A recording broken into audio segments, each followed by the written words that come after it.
Chapter 13, Aftermath. Day of the breach. Ozpin. The voice called out from the computer screen. Ozpin. It called out once more when there was no response. Professor Ozpin, who had been aloofly gazing out of his window, surveying the damage of the breach, slowly turned to face his desk. Yes, Councilman. On his computer screen, Ozpin saw the faces of the Valiant Council, along with that of his friend General Ironwood. You've left us no choice. The vital festival tournament cannot be broadcast, let alone held, if we are unable to ensure the safety of the citizens. Therefore, we have decided to appoint General Ironwood as the head of security for the event. Ozpin said nothing, only sipping his coffee, while James responded. Thank you, Councilman. Our kingdom is happy to lend as many troops to ensure that the festival runs as smoothly as possible. And we thank you, General.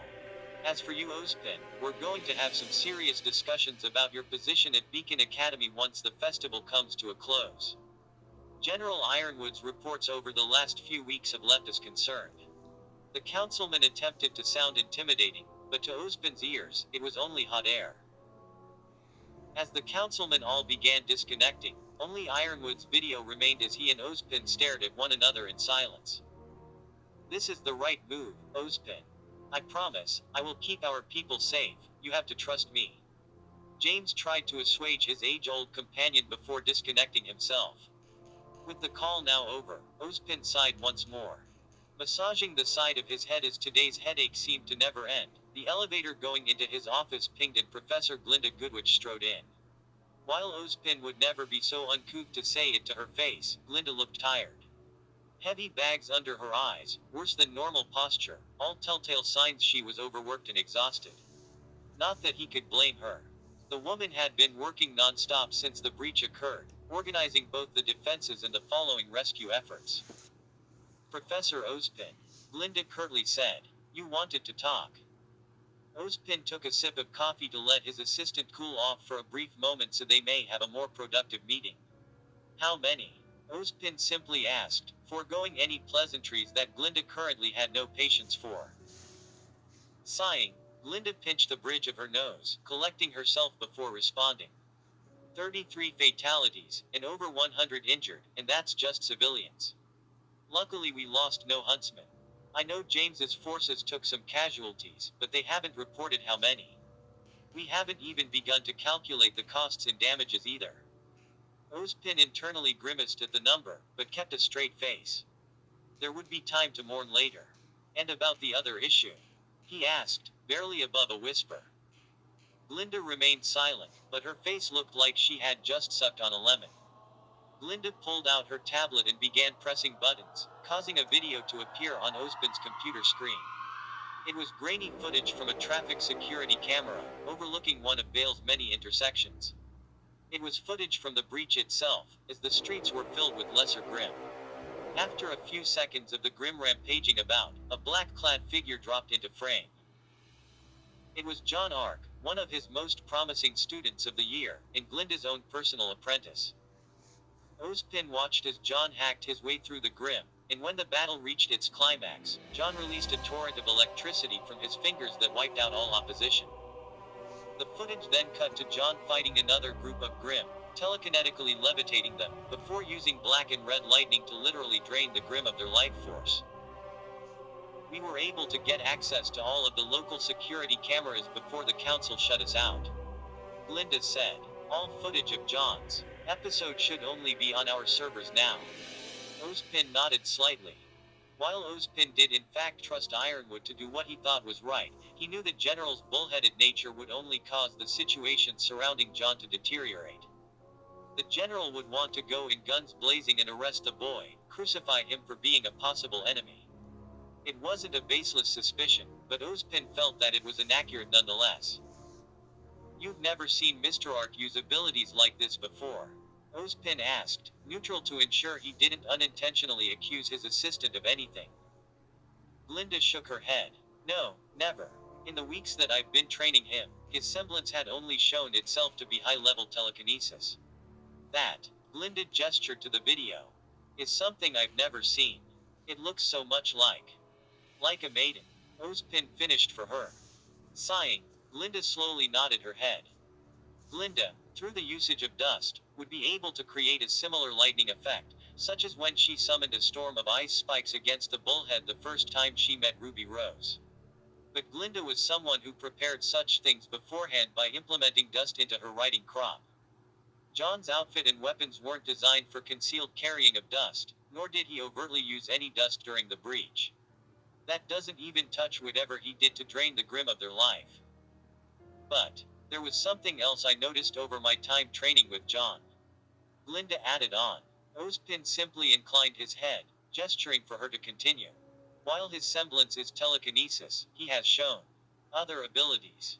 During some of our sessions, I've noticed that Jaune has developed an extremely powerful auric perception, stronger than anyone I've ever seen. He can sense danger and attacks so quickly that it's possible to classify it as precognition. And then there's whatever he did in the forest to heal himself when that monster attacked. Glinda shuddered at the memory. Ozpin pursed his lips as he collected his thoughts before speaking. I would be lying if I said that some of his abilities don't remind me of the magics from long ago. Ozpin thought back to his first life, as Ozma the hero. Back when magic was a common skill, a gift to humanity from the god of darkness, back when the two brothers walked amongst man. Jaune's abilities were similar, as telekinesis, elemental manipulation, and healing were all within the purview of magic. Multiple scenarios began to run within Ozpin's mind. Could Jaune be the first of a resurgence of magic on Remnant? Did the god of darkness decide to stealthily return and give Jaune power? The most uncomfortable theory he had was that Salem mirrored Ozpin's own actions, and gifted some of her magic power to be used by someone else. Do you think he may be a spy? Ozpin asked. He wouldn't put it past Salem to attempt to infiltrate his school with subverted teenagers. Glinda shook her head. None of the talks I've had with him have tipped me off as such. And most importantly, Glinda tapped on her scroll and upon Ozpin's screen, the scene of Jaune saving Nora with a burst of lightning played. This specific scene is what casts my doubt on Jaune being a spy. A spy wouldn't have broken cover to a teammate like this. If anything, he would have let her die in order to garner more sympathy and privacy from others. Ozpin watched the scene replay over and over. Eventually he paused the video on when Jaune first summoned the lightning, focusing on Jaune's expression of genuine anguish and rage. If he is not a spy, then what is he? Ozpin had to ask. Glinda had no answer. Ozpin sighed. I'm going to be forwarding all of this, along with all of Jaune's records to Kiro. Perhaps he may be able to uncover something we have missed. Meanwhile, you should speak with your apprentice, Glinda. See if you can get him to open up to you and explain what's going on. Glinda nodded her head, determination reinvigorating her posture. Don't worry, Ozpin, I'll get to the bottom of this. Day of the breach. Cinder stood atop the rooftop of an abandoned Vale apartment, overlooking the same town scare that just a few hours ago was a bloody war zone. Silently, she gazed intensely down at the abandoned streets, absent-mindedly snapping her fingers to produce a small flame, before letting it die out. Mercury and Emerald stood behind her, neither of them willing to speak first, lest they attract their mistress's wrath. Today, Cinder hissed out, causing her subordinates to nearly jump as they stood straighter. Today should be called a success. But I can't do that. As she spat out the last word, a ring of fire burst around her, causing her Emerald and Mercury to jump back. Is it because of the Arc Boy? Mercury dumbly asked as Emerald gaped at him, subtly stepping away. Cinder spun towards the assassin, with a surprisingly calm face. No, it's because it's a little humid. She then exploded in another torrent of flames. Yes, it's because of the Arc Boy. Mercury flinched, wisely deciding to shut up as Cinder was practically hyperventilating. It took a few seconds for her to slow her breathing, allowing the flames to recede. We knew that Jaune Arc was strong. But this? What the hell was this? When her subordinates didn't respond, she snapped at them once more. That was not a rhetorical question. Well, the kid was flinging around lightning the same way you throw fire. Not to mention whatever he did to drain those Grimm. Mercury stammered out, causing Cinder to glare at him again. I mean, we already thought he had 2 semblances. Does this kid have 3 semblances, 4? Or is it something else that we're not considering? Mercury knew it was dangerous to imply that Arc was possibly a maiden, especially to such a temperamental Cinder, but someone had to say it. It shouldn't be possible, Cinder hissed under her breath. Unless he's actually a she, and is an incredibly convincing crossdresser, it shouldn't be possible for him to have magic. Cinder brought her hand to her chin in contemplation. I mean, if you eliminate the impossible, what's left, no matter how improbable, must be the truth. Mercury shrugged. Cinder's head snapped to the silver-haired teen once more. Thank you, detective. She grit though her teeth, voice dripping equal parts sarcasm and venom. Your insight is so deeply valued. Cinder was about 5 seconds away from tearing out Mercury's throat. Mercury held up his hands in surrender, and strangely enough it was Emerald who spoke to pull his ass out of the literal fire. Regardless where his powers come from, ma'am, Emerald cut in, briefly sucking in a breath when Cinder faced her. He's gone from being a potential threat, to a very real problem. What are we going to do? Should we try and eliminate him before he interrupts our plans any further? Cinder bit back a snarl at the mint-haired girl's audacity, as she did have a point. She paused to think for a moment on what to do. No. It's too risky to try and kill him now. With Roman captured, we're too close to our goal to go off script now. John Arc is an unknown. We don't have any idea what his powers are. Worst case scenario, we kill him but alert all of Vale to our fight. And we cannot attract any undue attention right now. The last thing we need is for the general to cancel the festival, or for Ozpin to get on our tails. So we just leave the potentially magic drinker of Grim alone? Mercury had to ask. Cinder sighed, now more tired than anything else. No, Mercury, we don't. We will watch him, monitor him, learn as much as we can over the course of the tournament. And as soon as our plans are set into motion, he will be the first target we eliminate. I don't care what powers he may have, there's no way he can stand against the strength of a true maiden. Cinder then whispered to herself, it has to be impossible. It has to. The day after the breach.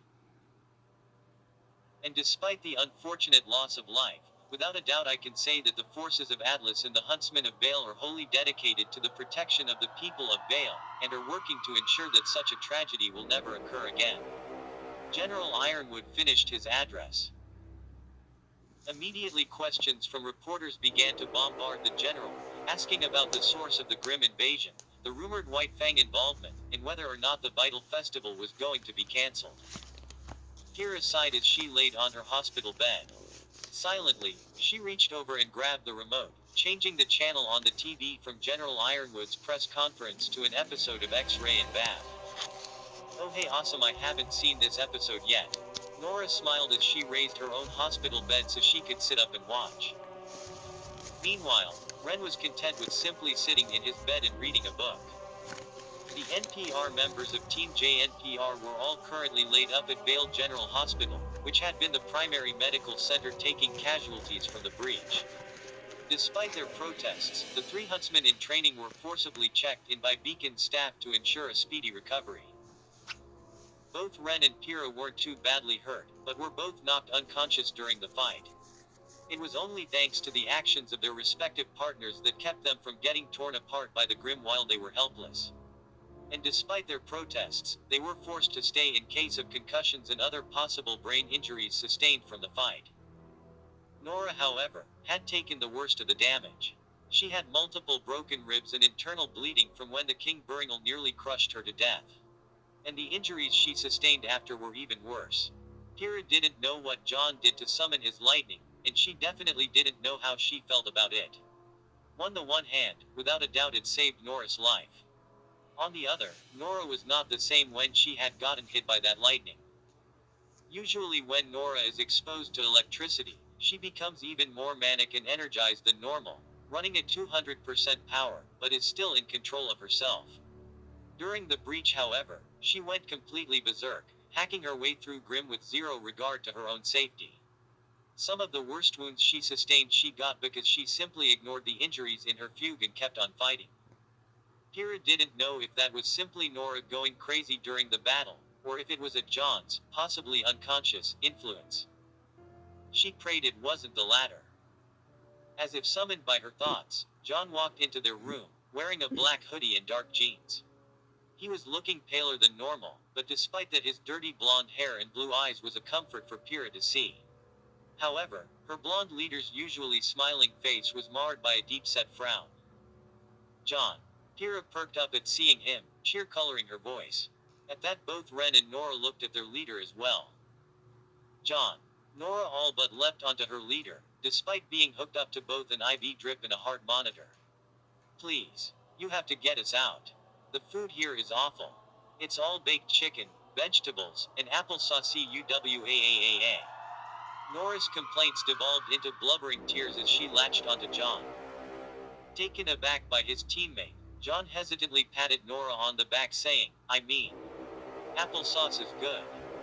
This only caused Nora's wails to intensify, until Ren pulled her off their leader. Pyrrha chuckled at her teammates' antics, a nice refresher after yesterday's events. Jaune laughed with her, but it was a weak, hollow laugh. So, how is everyone? He hesitantly asked, radiating worry. All things considered, we're fine. Nora responded first, her food depression already forgotten. They only want us to stay in case there's any complications from our injuries.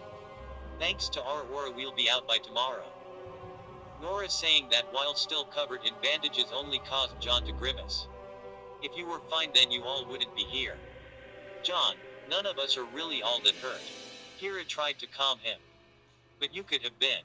Jaune snapped at her, causing her to flinch. Seeing Pyrrha jump, Jaune sighed, taking a moment to collect himself. Look, I'm sorry. I'm sorry I wasn't strong enough to protect all of you. To keep you from getting hurt. This is my fault. Jaune's head hung in shame. His team shared a look of confusion and concern together. No, it isn't. Ren started. Jaune, you may be our leader, but it's not your job to keep us from getting injured. And it's not like we didn't know the risks when we signed on. Nora added. That doesn't matter. Jaune was indignant. The fact of the matter is, if I was stronger, I could have stopped the breach. None of you really saw just how strong I got once I let go.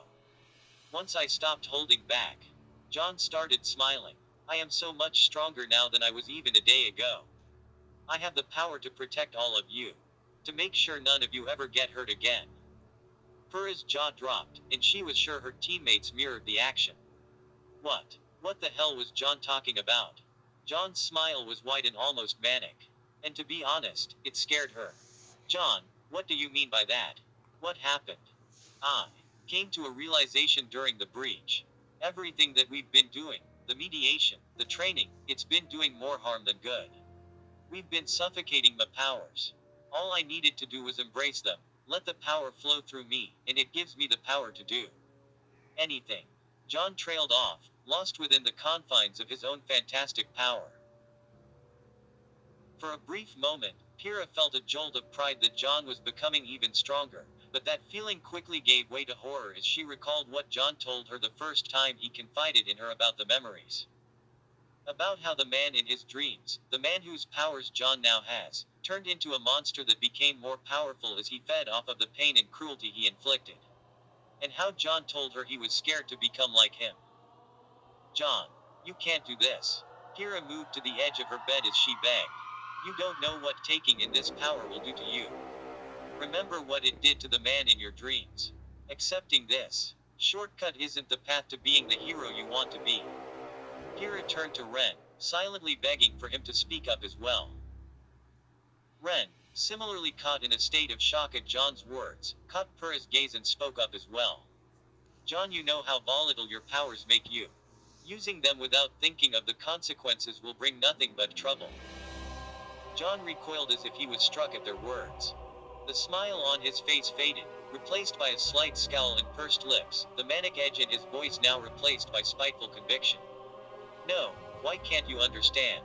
I am becoming more powerful than any huntsman that has ever existed, and I'm doing it to protect all of you. We don't need protection, Jaune. Pyrrha cried out. She couldn't believe this was happening. None of this made sense. They were making so much progress, and Jaune was so afraid embracing his cruelty. What changed in the few hours she was unconscious? We don't want you to do this. We want you to let us help you, to help you control your powers. What do you know? Jaune snapped, his scowl contorting into a full snarl. What do any of you know about what kind of help I need? This is my power. Mine. What right do you have to tell me what I can do with it? As Jaune yelled, his anger rising, Pyrrha noticed something strange. His eyes. His eyes changed color, shifting from his normal blue to a sickly yellow. There was no way that was a good sign. Jaune, Pyrrha moved the leap out of her bed. Tubes and cables be damned, when Jaune raised his hand to cut her off. No, that's enough, Jaune said, his voice flat but barely constraining anger. Suddenly Pyrrha didn't want to get out of her bed anymore. Obviously, you don't understand what I'm doing. Jaune paused to think for a moment, Pyrrha not sure what he was talking about. No, I think you refuse to understand. Even so, I will do what I must, and perhaps one day you'll see what I do. But until then, Jaune waved his hand in front of his face as Pyrrha, Ren, and Nora all felt lightheaded. We will not speak about my powers anymore. You will forget we had this conversation. Any anxiety and panic Pyrrha was feeling was replaced by a wave of relief. What was she so worried about? Ugh. Pyrrha shook her head, waving away a strange haze, before looking up and seeing her partner. Oh Jaune, are you here to visit? That was nice of him. Just wanted to stop by to see how you all were. Jaune said with a smile. Pyrrha was glad Jaune was smiling. He'd been so down the past few days that seeing a genuine smile like that was rare. But I think I'm going to head out now. You guys focus on recovering. As everyone said goodbye to Jaune as he left, Pyrrha couldn't help but feel a pang of regret in her chest, but she wasn't sure why. As if she was forgetting something. Oh well.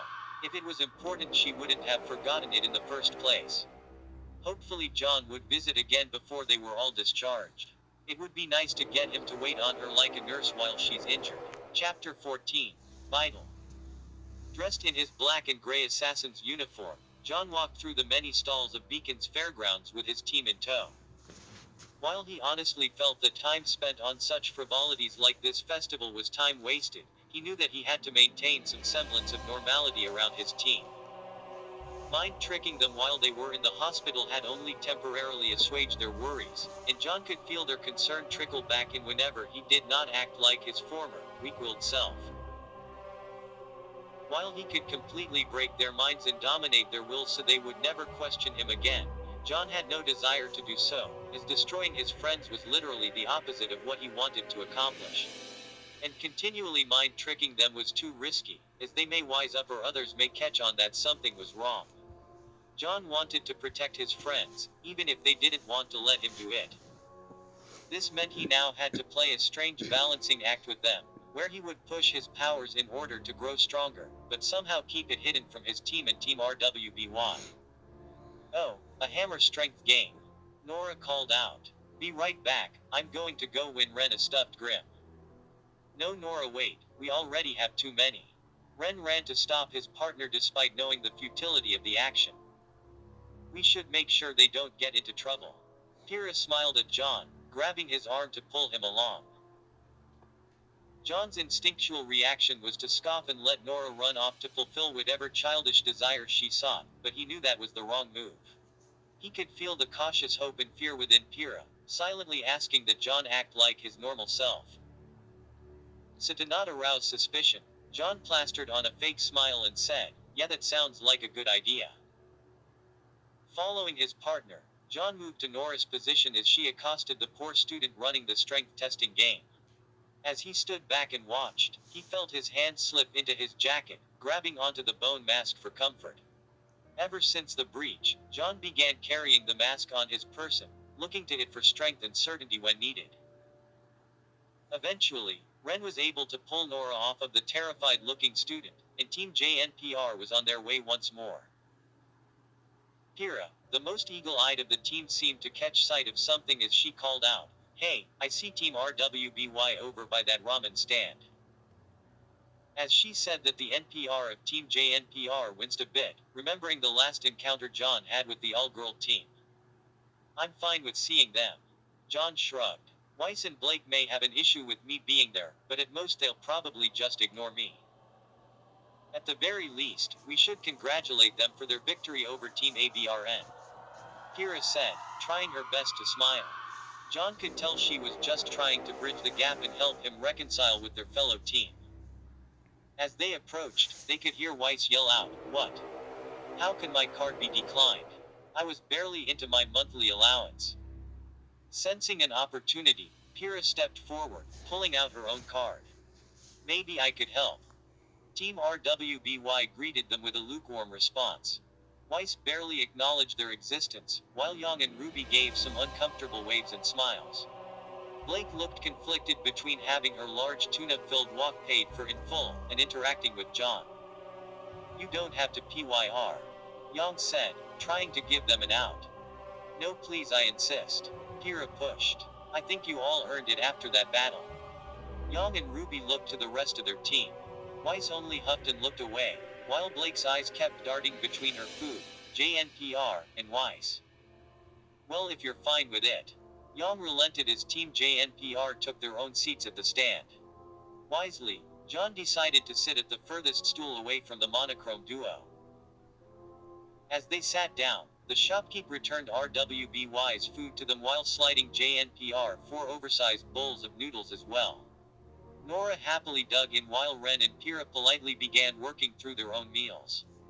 Jaune slowly ate as well, but it was a show to maintain appearance, nothing more. As he slurped down the noodles, he tasted nothing but ash along his tongue. He knew that regular food wouldn't sustain him, wouldn't nourish him. It had been days since the breach, where Jaune first used his new powers to feed upon the Grimm around him. It was then that he discovered what his hunger truly was. It was not a physical hunger, but a desire to drain and absorb with his powers. Feeding upon the Grimm not only sated the hunger he felt, but temporarily strengthened him, increasing his power more and more with each Grimm consumed. However, as the days passed, so did his hunger slowly return, ebbing away at his consciousness. Jaune wondered if he could figure out a way to get off campus and perhaps sneak into one of the nearby forests to search for Grimm to eat. But slipping out now would be far more difficult with the influx of random exchange students currently filling the halls of Beacon. If he couldn't get his hands on some Grimm anytime soon, Jaune wondered what else he could possibly drain. Could he drain Grimm because they were soulless creatures of darkness? Does it only work on Grimm, or would living creatures work as well? How would his drain affect someone with aura? "Jaune," a voice called out, snapping him from his musing. "Huh?" the blonde replied, looking around to see his friends all looking at him in varying degrees of confusion. "I asked how are you doing, Jaune?" RWBY said. "You're kinda looking paler than usual." Again. RWBY then leaned in, over the counter, squinting as she got a closer look at Jaune's face. RWBY. What are you doing?" Jaune gave a nervous chuckle as the younger girl invaded his personal space. "I just wanted to get a closer look at your eyes," RWBY casually stated. Yang snorted a bit at the flirtatious comment despite it being delivered completely platonically. "I could have sworn they were yellow last I saw them." Jaune smiled at her, but in truth he grit his teeth underneath it, kicking himself for not making RWBY forget what she saw during the breach. Jaune intrinsically understood that the more he used this dark side energy to strengthen his powers, the more it altered his appearance. He knew that his continually paling skin and occasional yellowing of his eyes were only going to be the beginning. However, Jaune had also already decided that if getting the power to save his friends meant he had to physically mar himself, it was a price he was willing to pay. But he couldn't let RWBY or anyone else know about that. And there was no way he could convince them he was okay when there was physical evidence he wasn't, not without resorting to more powerful mind control. "Yellow. What are you talking about, RWBY? My eyes have always been blue." Jaune calmly responded. "Yeah, but I swore they were yellow before. Are you sure you're okay? Have the doctors checked you out since then?" RWBY continued to push the way a true friend would. Jaune brought a cup of tea to his mouth while he very casually waved RWBY off with his offhand, subtly using his powers. "I'm sure you were just seeing things. Everything was kinda orange during the fight, what with the fires and sunrise." While Jaune was physically stoic, he carefully examined everyone else to see if there was any reaction to his wording, to see if anyone caught on to what he was doing. He wasn't even sure if it had worked on RWBY, as she seemed to consider him for a while longer. as RWBY seemed to be lost in thought for several seconds, causing a single bead of sweat to drop down Jaune's brow. She said, yeah, maybe I just did see things." She shrugged and went back to her seat. Crisis averted, Jaune moved to shift topics. "Yeah. Anyway, is it really a good idea for us to eat all of this before our match?" "Of course. It'll give us energy," Kira happily responded. "So, you think you guys are ready for your match?" RWBY asked as she hopped in her seat. Nora was happy to answer.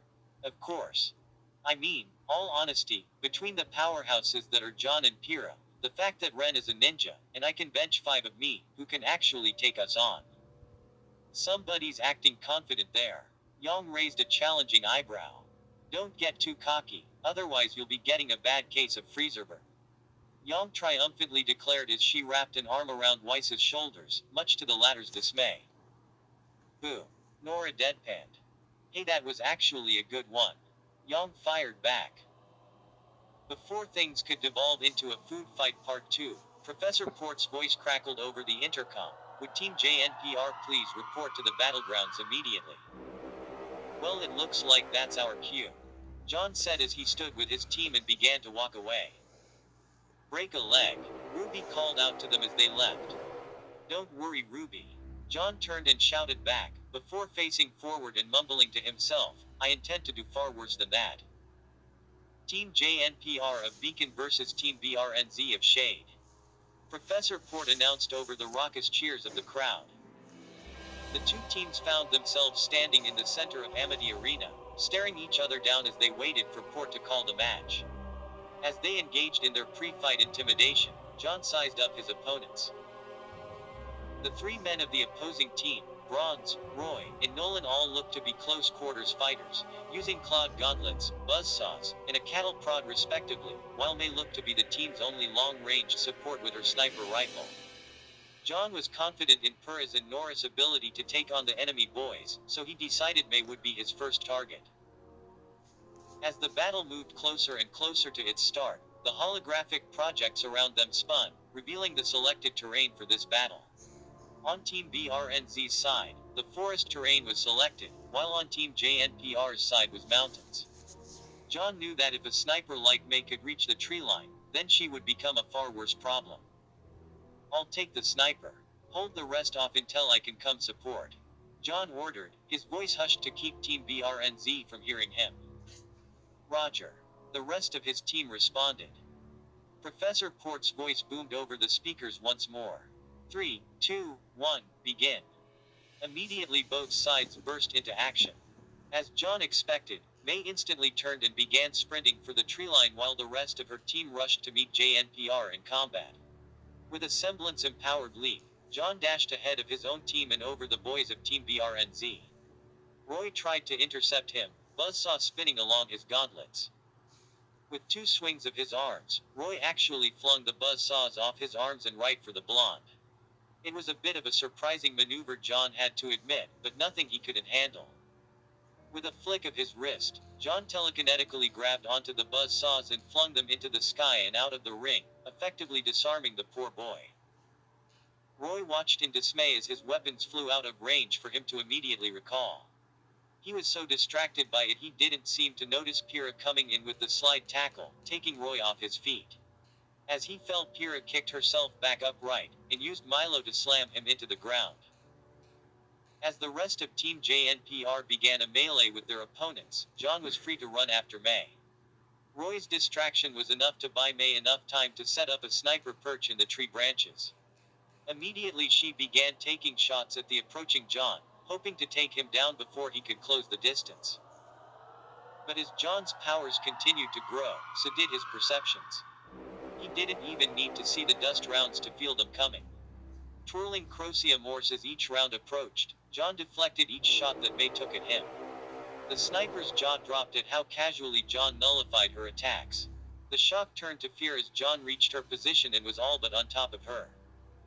Shifting her sniper into its axe form, Mei turned and hooked the axe head along the branches, swinging from limb to limb, hoping to keep her distance until one of her allies could help her. Taking a quick peek over her shoulder, Mei could tell the battle wasn't going well for the rest of her team either. Pyrrha was easily able to take on both Bronze and Roy at the same time, dodging and deflecting their attacks with contemptuous ease as she mercilessly beat into them. Meanwhile, the cattle prod wielding Nolan dueled with Ren, and the two were relatively evenly matched.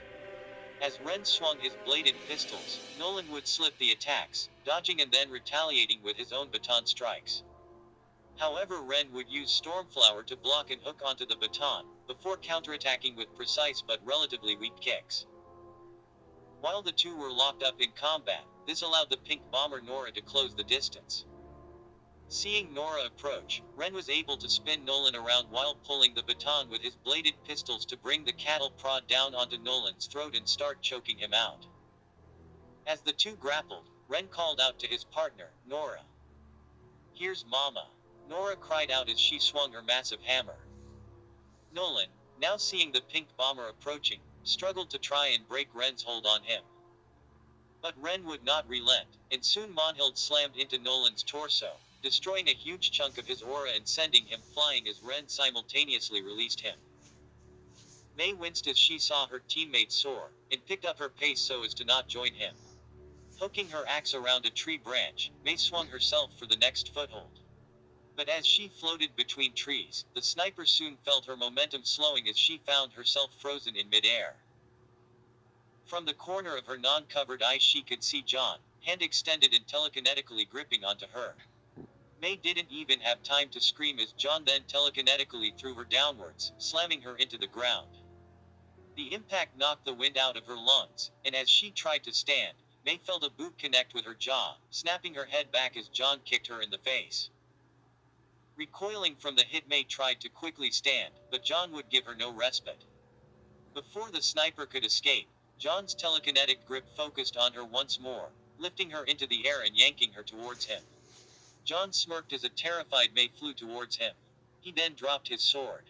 Jaune smelled that abhorrent trait known as weakness, and he wasn't going to give her the mercy of a quick elimination. When she was right in front of him, Jaune released his hold on her body. As soon as May realized she was no longer constrained, she grabbed her sniper by the barrel and shifted it into its axe form, swinging it right for Jaune. But it was painfully obvious the girl focused more on her shooting talents rather than her melee skills, as the attack was slow and clumsy. Jaune easily caught the weapon with his left hand as he reared back his right, fist sparking with lightning. The arc's electrified fist connected with May's stomach in a vicious uppercut, shocking her while sending spit and air flying out of her mouth. Before the girl could even try to recover, Jaune's left fist smashed into her jaw with a hook. May immediately dropped to the ground, the hit obviously rocking her brain. May dropped to her hands and knees, unable to move as a boot then met her ribs. She felt the bones crack from the pressure of the kick despite the protection of her aura, which was rapidly depleting. Raising up a shaky hand, May wordlessly pleaded for mercy. Jaune paused, pondering on what to do with her. It would be so easy to break her, physically and mentally. But that's not what the old Jaune would do, what a huntsman in training would do. And while it irked him to no end to bow to the whims of others, he knew that feeding into his desires here would merely draw unnecessary suspicion upon him. And so, rather than crushing the girl beneath his foot, Jaune merely restrained her with his telekinetic abilities once more.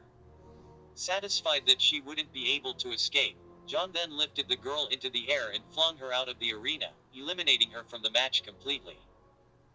With her gone, Jaune turned to the others and surveyed the rest of the battle. Nolan was already out, his aura broken by the tag team of Ren and Nora. Meanwhile, Pyrrha did an amazing job dueling against both Bronze and Roy.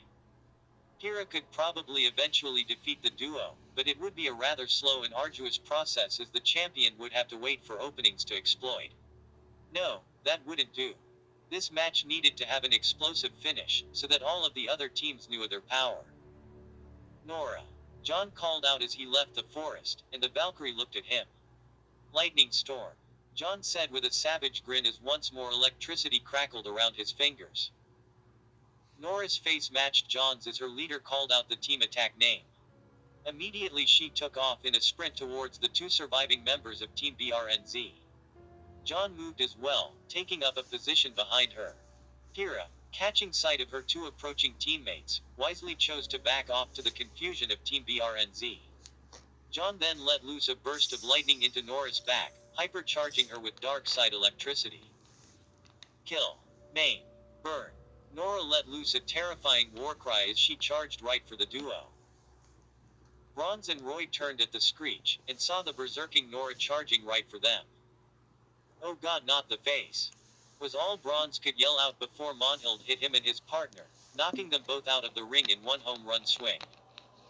And with that, it appears Team JNPR wins by knockout. Fort boomed over the PA system.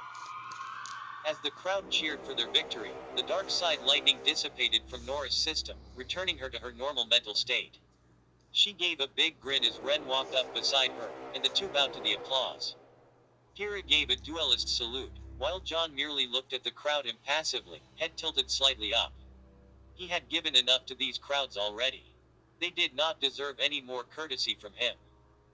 However, there were two faces amongst the crowd that were not cheering at Team JNPR's display. First was Cinder Fall, who grit her teeth at the showing, chewing on her thumbnail in frustration.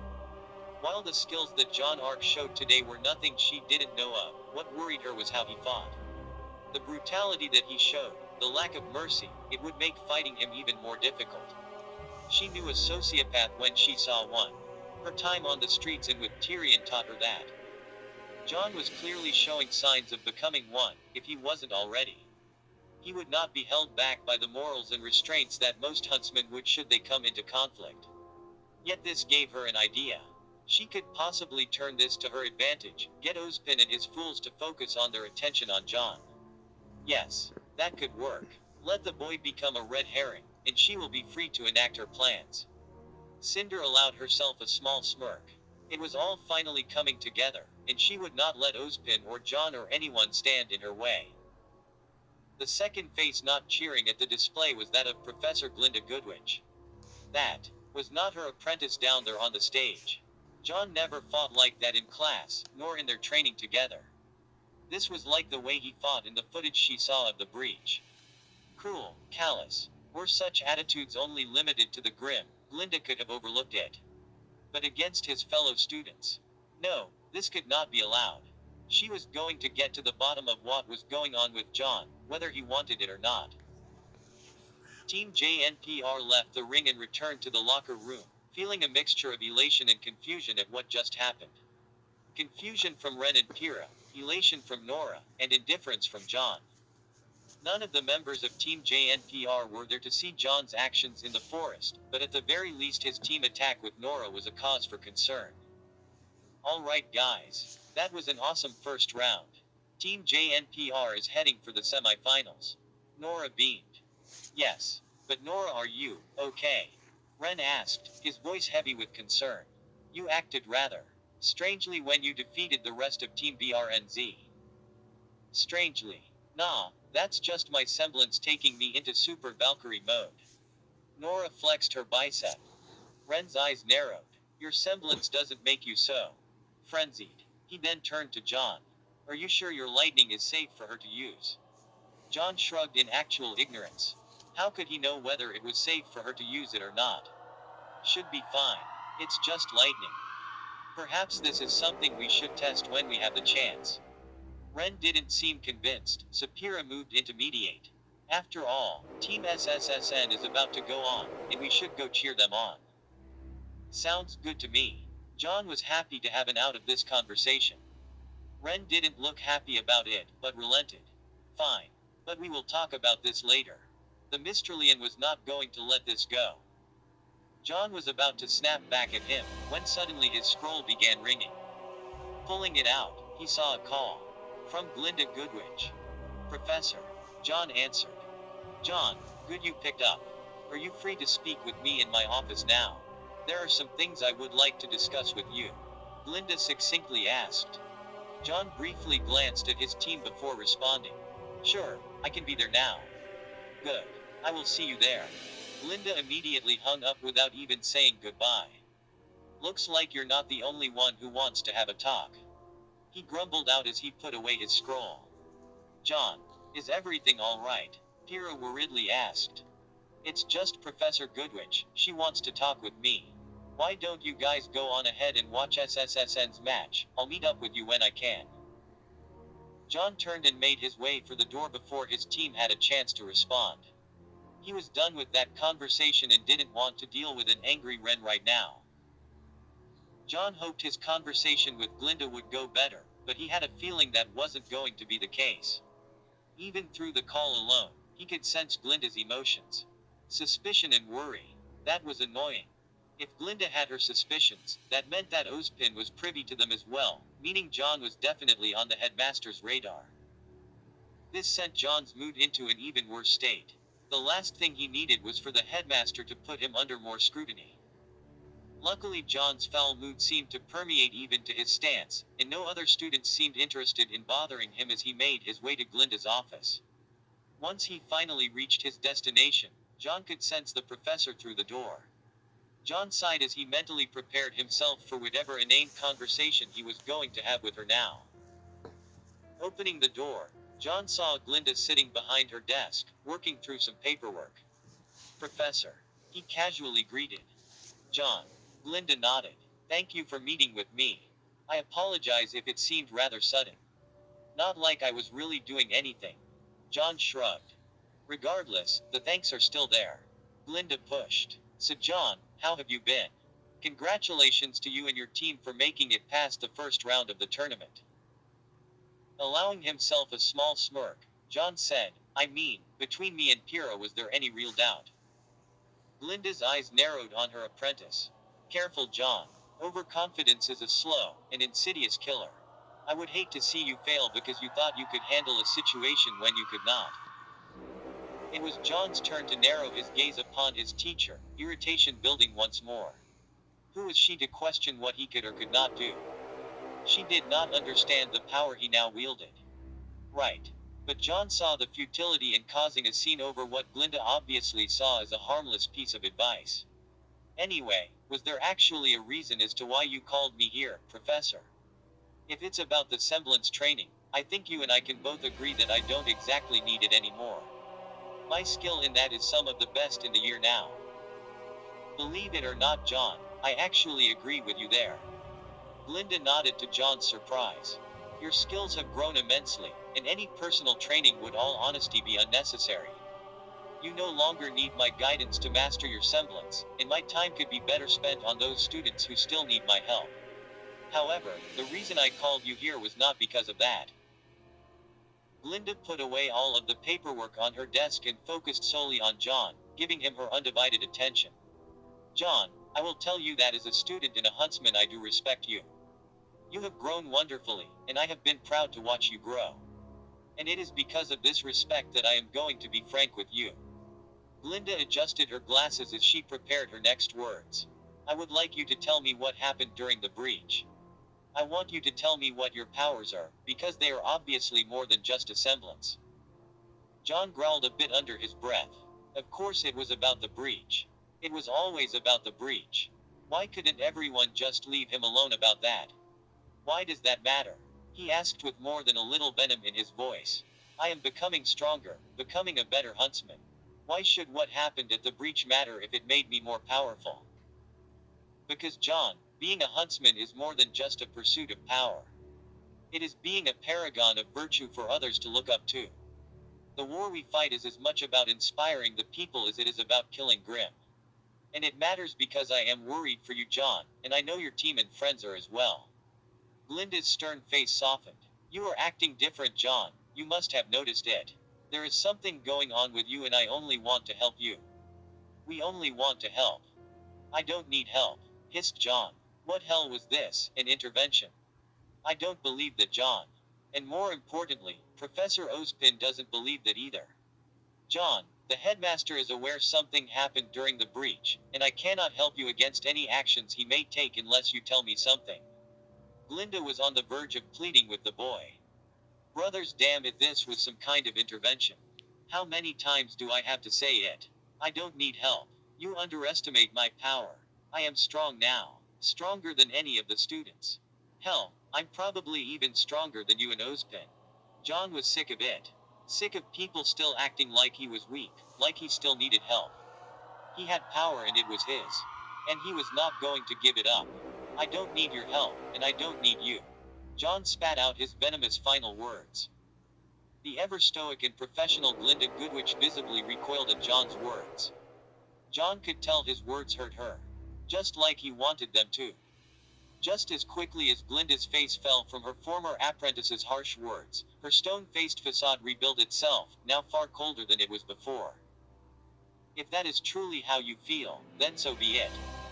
Glinda's words were ice as they left her mouth. Regardless, even if you choose not to accept my aid, you still have yet to answer my question on the source of your new abilities. John snorted. Fine, you want to know where my powers come from. I'm possessed by the spirit of an ancient, magic warlord that got turned into a grim. John spoke what he believed to be the truth, but had no inclination that Glinda would believe him. John's eyes widened a fraction as he didn't sense pure disbelief, but instead shock followed by acceptance from Glinda. What in the name of the Grim did that mean? Despite Glinda's tumultuous internal feelings, her face remained impassive as she said, Mr. Ark, if you are not going to take this seriously, then I believe this conversation is over and I am going to ask that you leave. But remember, even if you don't trust us with the truth, it will come out eventually. Glinda stood up, strode to the door, and opened it up. Enjoy the rest of the festival, Mr. Ark. John stared at his former mentor. She was lying. He could sense that much. She knew something and was keeping it from him. He could call upon his powers to try and force her to tell him, but would that even work? From the few times he used it, John could tell that a person's willpower directly influenced whether or not they could resist his mind tricks. People with disciplined minds like Ren or dogged determination like Yang took far more effort for him to enthrall than those like Blake and Nora. And Glinda was a woman made of pure willpower. Not to mention that he didn't know if Ozpin would be able to know what he did. The headmaster was an enigma, even to John, and one as experienced as Ozpin may catch on to John if he did try something. As John stood, he placed his hand into his jacket, feeling the soothing and sedating presence of the mask. The mask was a comforting presence that guided him whenever he needed it. He could sense the mask's feelings as well, however small they were. The mask felt apathetic to Glinda and machinations. Like whatever she and Ozpin were planning, whatever they knew, were ultimately insignificant. Taking that as a sign, John walked out of the office, not even bothering to give Glinda a goodbye. As Glinda watched her student walk away, she could feel her conflicting emotions inside of her. Sadness, anger, guilt, even a little self-loathing were all present. But she shoved all of those aside as she focused on John's words.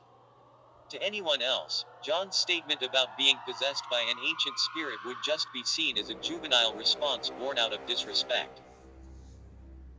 But for Glinda, who had knowledge of both the maidens and of Ozpin's true nature, of how she saw the man that was once Ozpin merge with the ancient spirit that was reincarnated into his body, there were far too many parallels for this to be merely coincidence.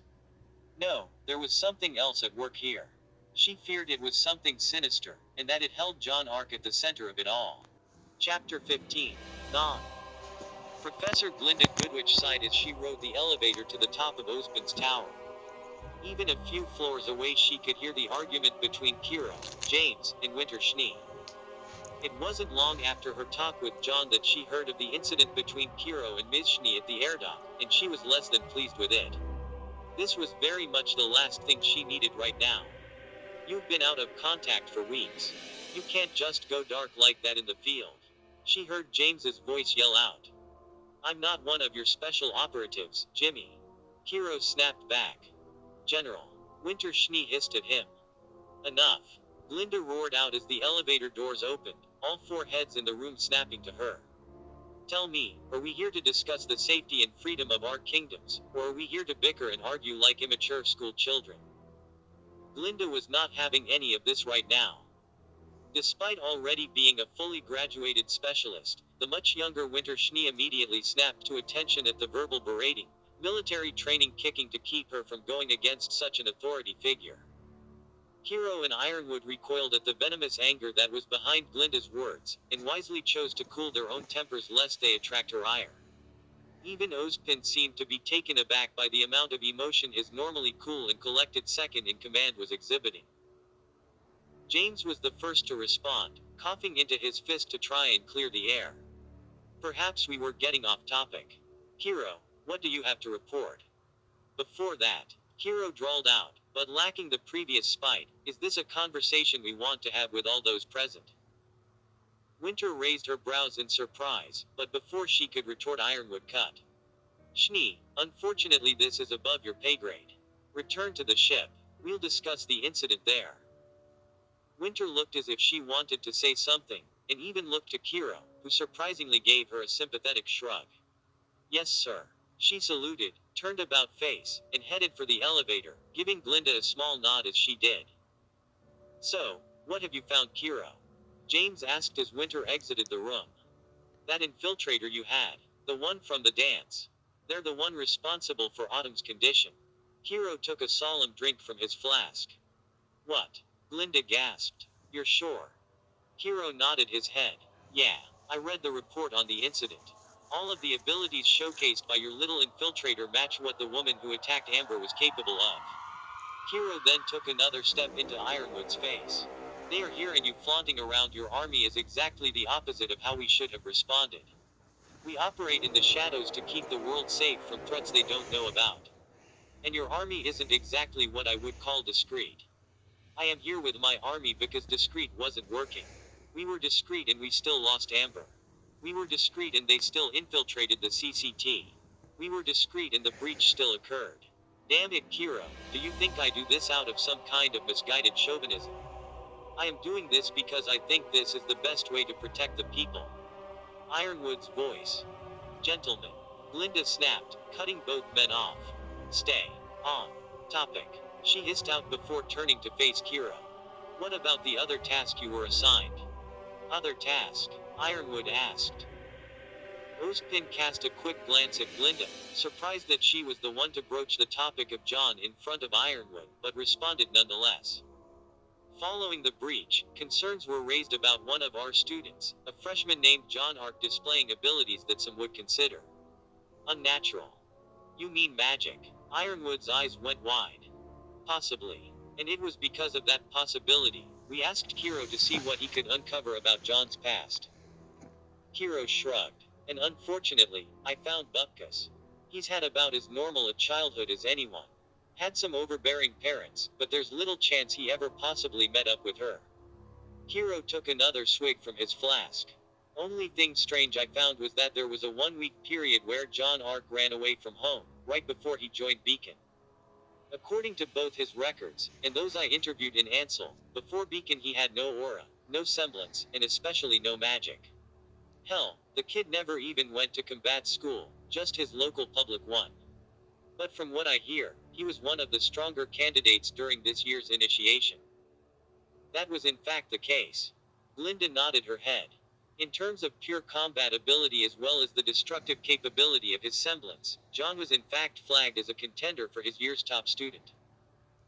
One does not become a soldier or warrior of worth over the period of a single week. James murmured, concerned. We should not ignore this. This Jaune character sounds far too suspicious. If there's the slightest chance that he's connected to Salem, we should bring him in for questioning. Except, I do not believe that Jaune is connected to Salem.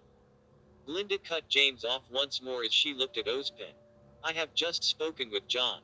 And he has become different. A flash of sadness crossed her face before her countenance hardened once more. His personality has shifted in comparison to the start of the year. He has become aggressive, confrontational. As if his personality is being overridden, or merged with something new at the same time as getting these new abilities.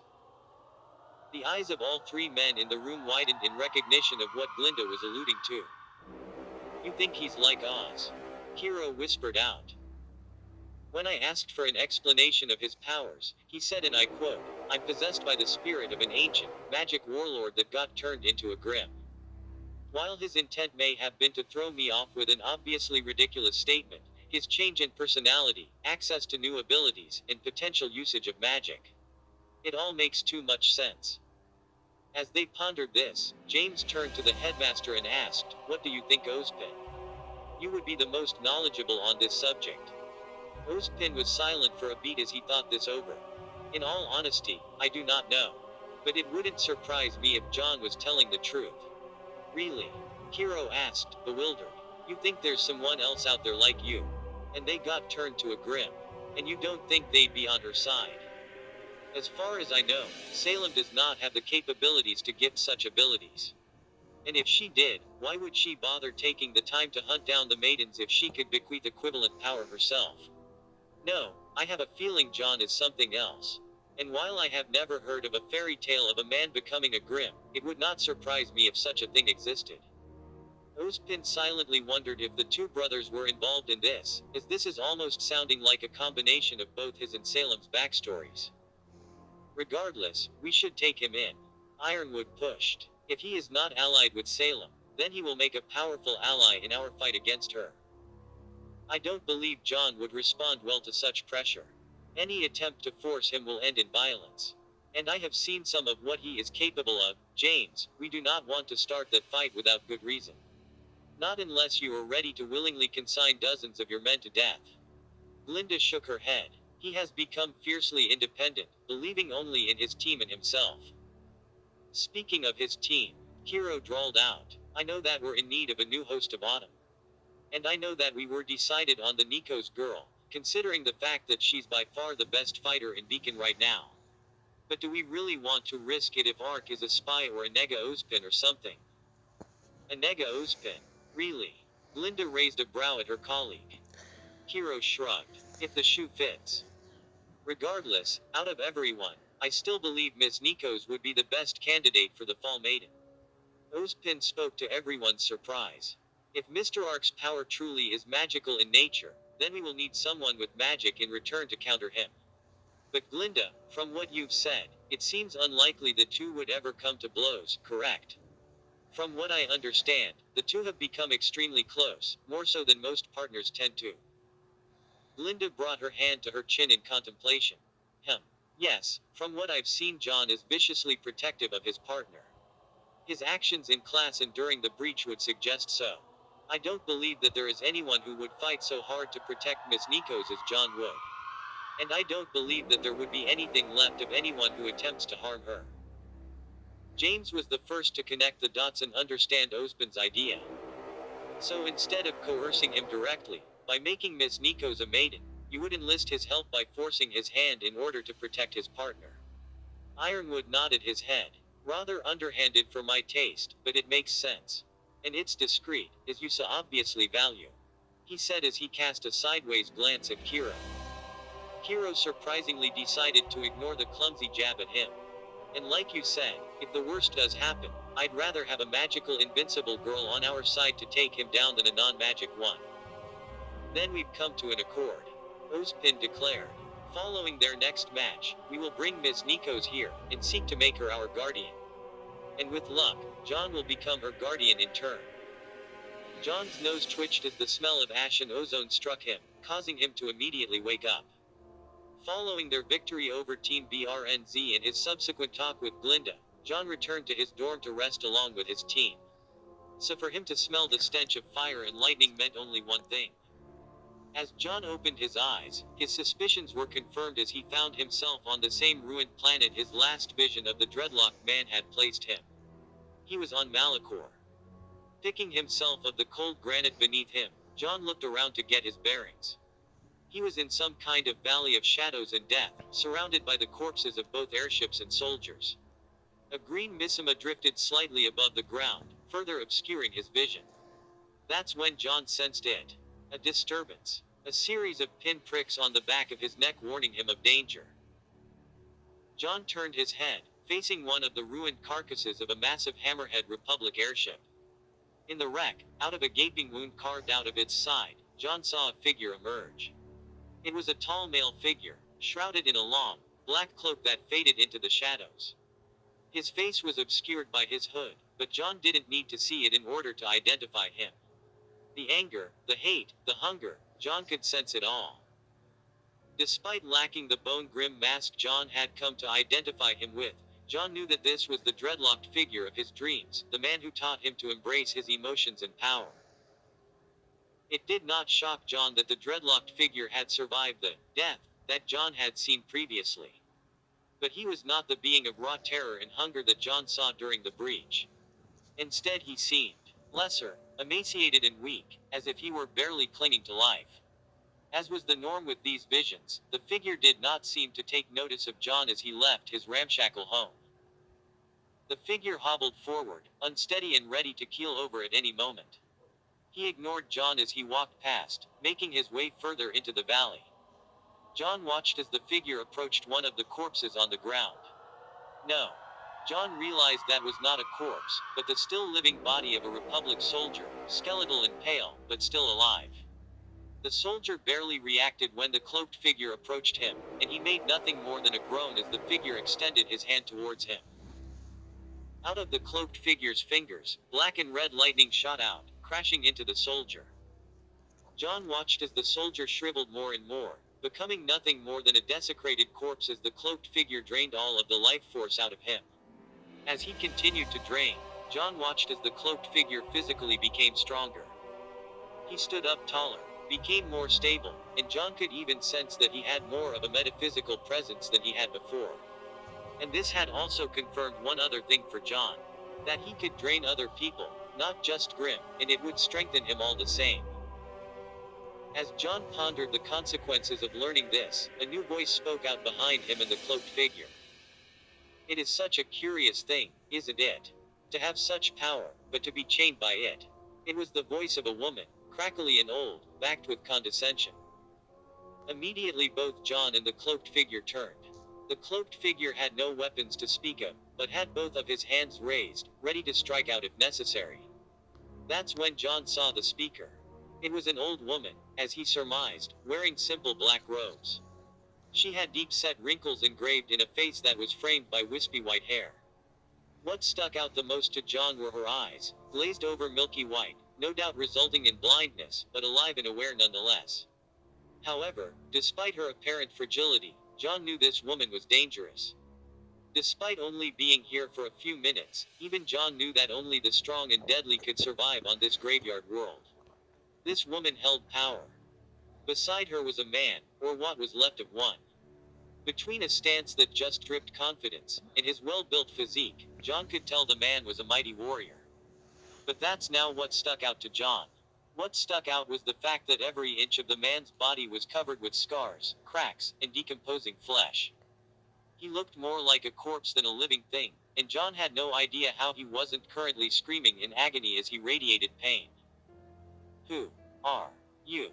the cloaked man asked, every word he wheezed out a struggle. "I am the one who heard your call." The old woman spoke out once more. "Heard the echo of what has happened here. And I am here to help you." The cloaked figure tilted his head incredulously. "Help," he rasped out. "What help could you give me?" "What I can give you is knowledge. And knowledge is power." The elderly woman began to approach, ignoring the cloaked figure's defensive posture. "Tell me, do you know what is happening to you? Why you hunger so?" Both John and the cloaked figure recoiled at the words. This woman. She knew what he was. What his hunger was. He needed the answer. "What is happening to me?" the cloaked figure asked the question in John's heart. "What is happening to you is the will of the Force," the woman stated plainly. "The Force," the cloaked figure roared, anger overriding the pain he was feeling. "Why? I gave everything up for the Force." "What?" The figure fell forward coughing. What is it doing to me?" Despite the obvious pain the cloaked figure was in, neither the old woman nor the scarred man moved to aid him. John even saw the slightest hint of smirk on the scarred man's face. The old woman remained impassive as she responded. "The battle on this world resulted in far more than the deaths of the many thousands that now orbit it. The war the Mandalorians wrought has corrupted this place, a corruption born of the dark side of the Force, a corruption that has suffused your very being." John could see the cloaked man shaking on the ground. "But that means..." "Yes," the woman confirmed with no comfort in her voice. "You are a wound in the Force. A void in that celestial parasite that controls all of what occurs. That controls all of us." The woman sneered. "Through you is the death of all things connected to the Force, leeching the very life from those you kill, taking their connection to the Force and adding it to your own, albeit temporarily. Can you help me control it? Can you heal me?" the cloaked figure wheezed. Heal you.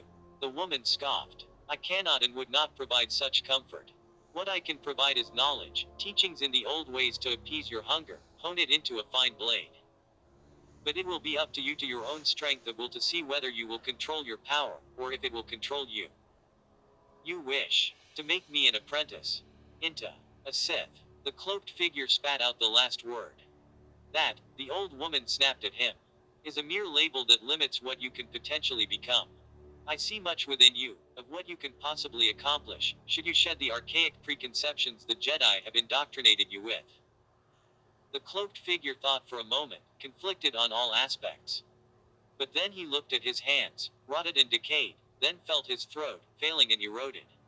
He knew the hunger was consuming him as much as he consumed others. If he did not act, if he did not learn how to control it, the power would destroy him. I accept, my master. The cloaked figure bowed his head. I pledge myself to your teachings. Good. The old woman said tersely. I am Treya, and this is your fellow apprentice, Scion. We shall need a name to call you as well. My name is, the cloaked figure rasped before Treya cut him off. No. Who you were is irrelevant. That person died on Malachor, another unknown casualty in a war that killed millions. Henceforth, you shall be Darth Nihilus. Thank you, Master. The newly named Darth Nihilus bowed once more. Rise. Treya commanded and Nihilus did so. Come. I have begun the construction of an academy of sorts upon this graveyard world. There we shall begin your teachings. As the triumvirate left, John sought to follow, to learn of these abilities as well, but soon found himself surrounded by darkness, caught in the muck of shadows, unable to follow. The shadows then spread, overtaking John's entire body, till he saw nothing but black. When John awoke, he found himself on his bed, sweating profusely. Quickly turning his head, he looked and saw that the rest of his team was asleep.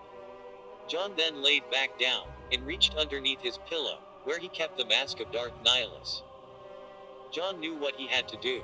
He had to feed.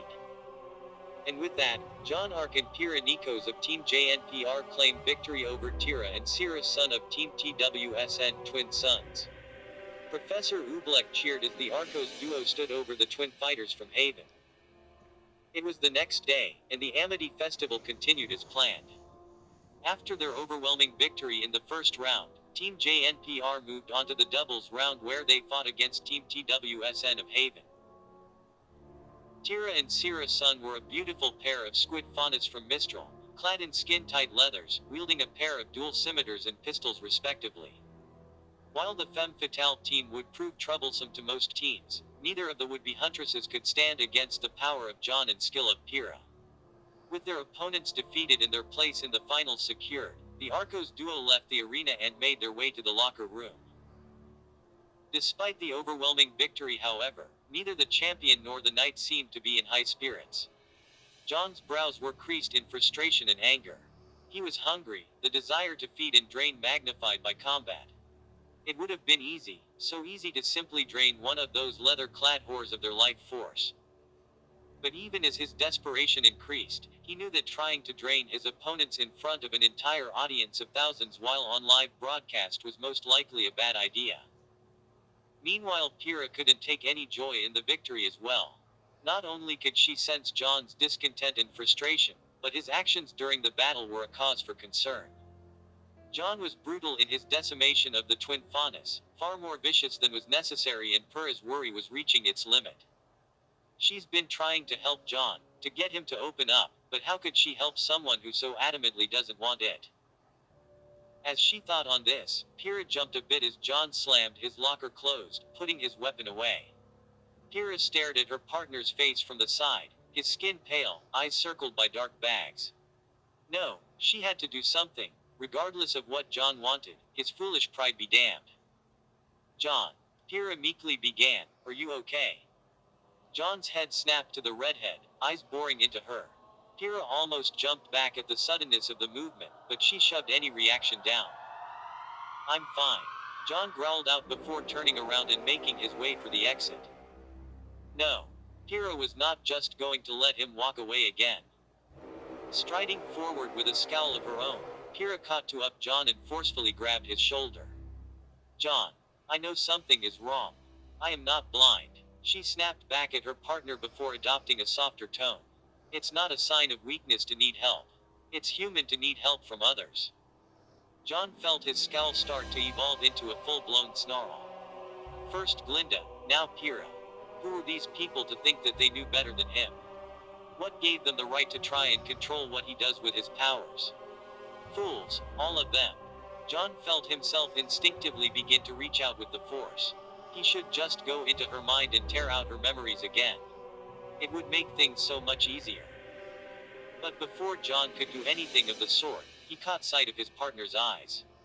Emerald green orbs drilled into him, naked in their desire to help him. The same emerald eyes that had helped him every step of the way during his time at Beacon. The eyes of the partner who had always watched his back. The eyes of the woman for whom he would destroy the world for. And he wanted to tear apart her mind like it was nothing. What was wrong with him? For the briefest moment, Jaune felt his anger ebb. A crack formed in the facade of rage and anger that had driven him forward. And from behind the anger, the hate, and the fear, Jaune could feel something he hadn't felt in weeks, sorrow. Sorrow and regret. Jaune stammered out the certainty he once had now fading. I'm just tired, PYR. Tired? Kira asked, careful not to show her excitement that Jaune was finally opening up. Of what? Jaune let himself stagger back, leaning against a locker.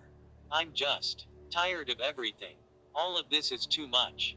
I feel like there's just so much going on around me, pulling me and controlling me. These memories, these powers, it's like I've lost control of my own life, and I don't know what's going on anymore. Jaune let himself slide down the locker until he found himself sitting on the ground. Kira wasted no time to sit down beside him, but was unsure of what to say. Instead, she silently put one arm around him in a comforting hug. I know his name now. He began after a beat of silence. Of the man from your memories. Jaune nodded. Yeah, his name is Nihilus. Kira mulled the name over for a second. Nihilus. Nihil. Means nothingness. Seems fitting, I guess. Yeah. Jaune let out a small chuckle before the smile fell away from his face. And the memories? You've been having more of them? Kira asked. Jaune nodded.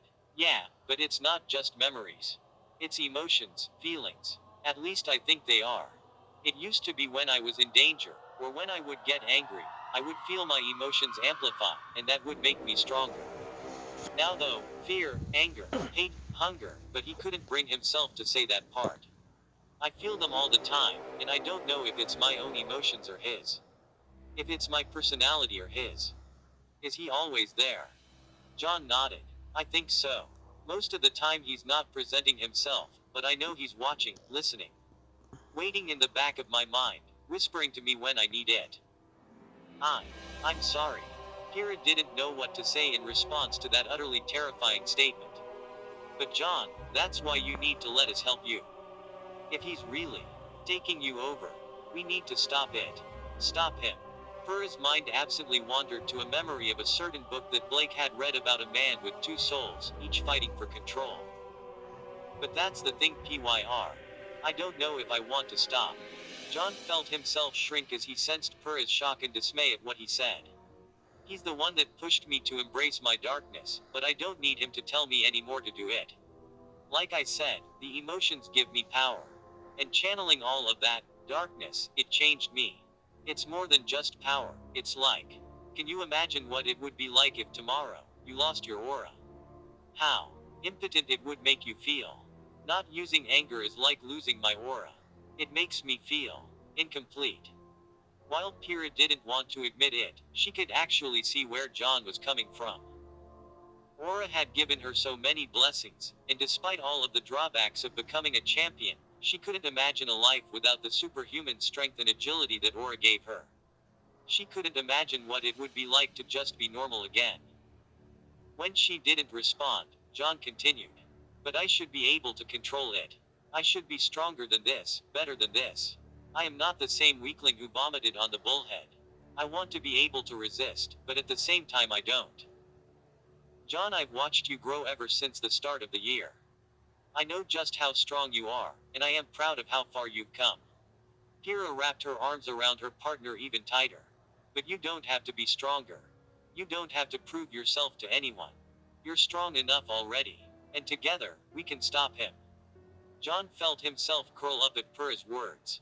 Almost desperately, Jaune's arms wrapped around his partner as well, clinging to the warmth of her embrace.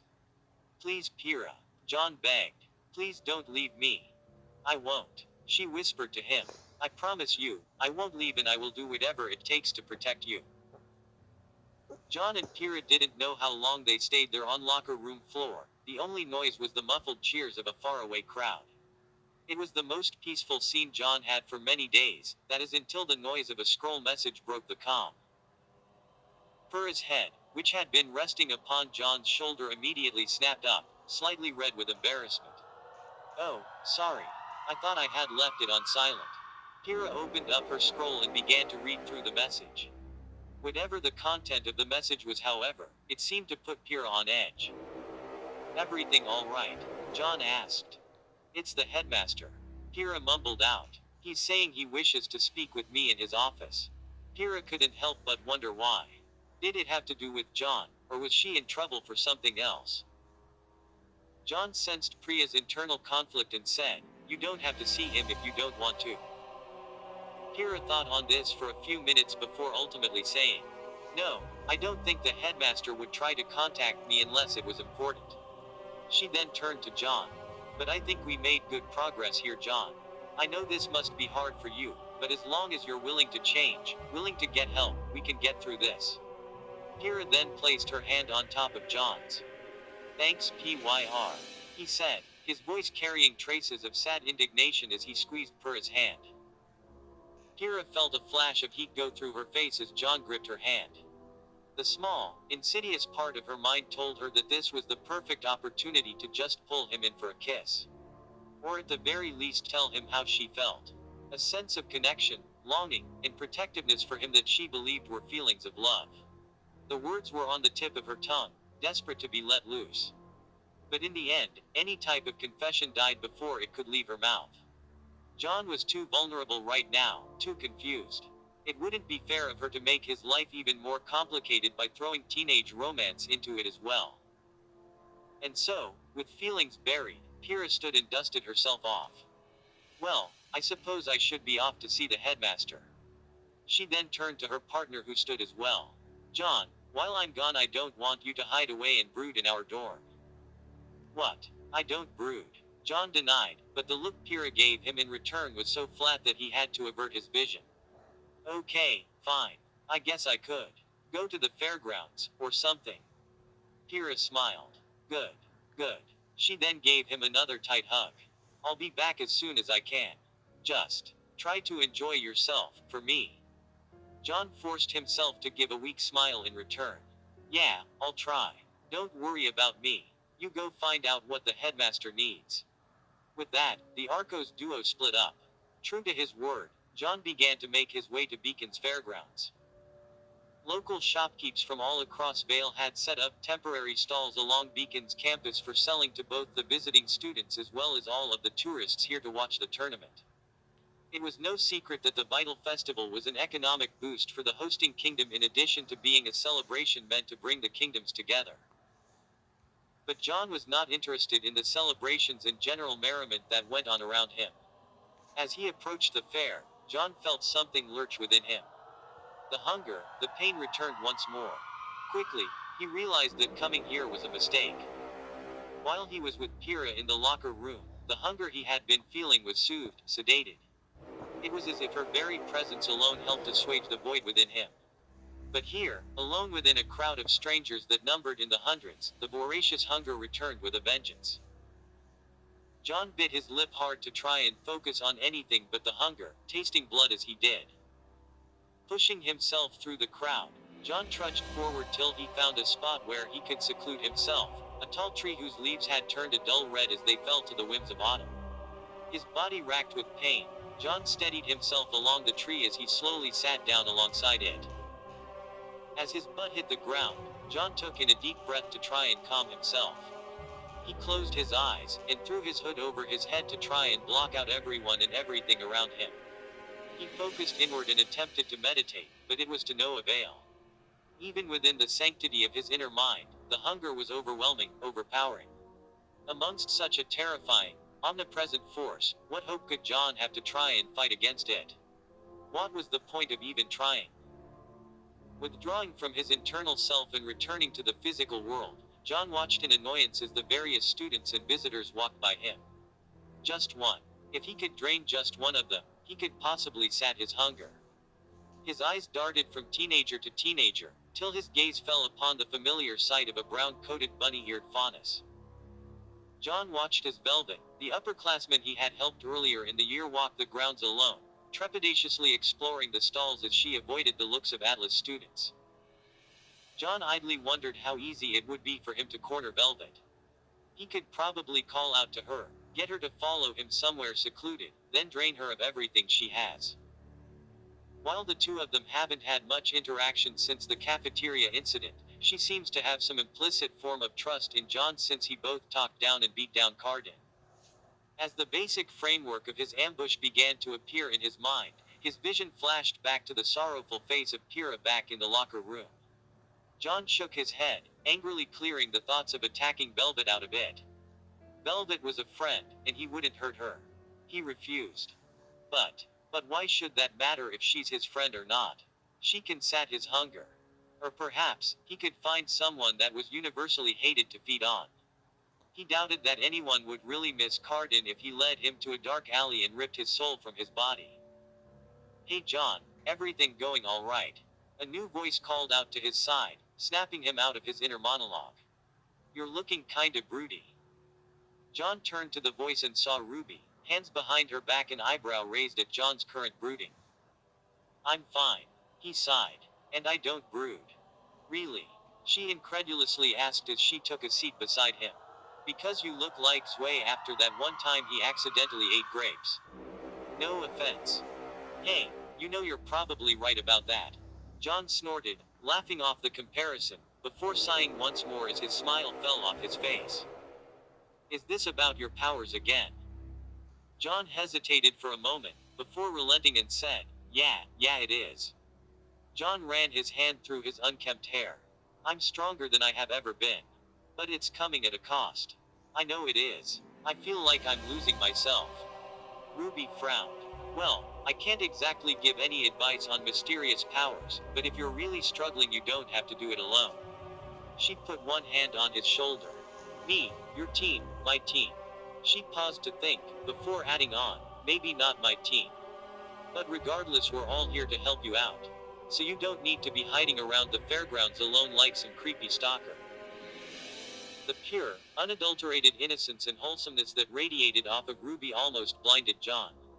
Even though he wasn't feeling particularly happy, he forced a smile to his face and said, thanks Ruby. He wrapped his arms around her in a hug before he felt the urge to say, and regardless of what happens from now on, I'm glad you're the first friend I made here. Ruby returned the hug with a tight embrace as she berated him. Jaune, you really need to stop saying dark stuff like that. You know how bad your luck is.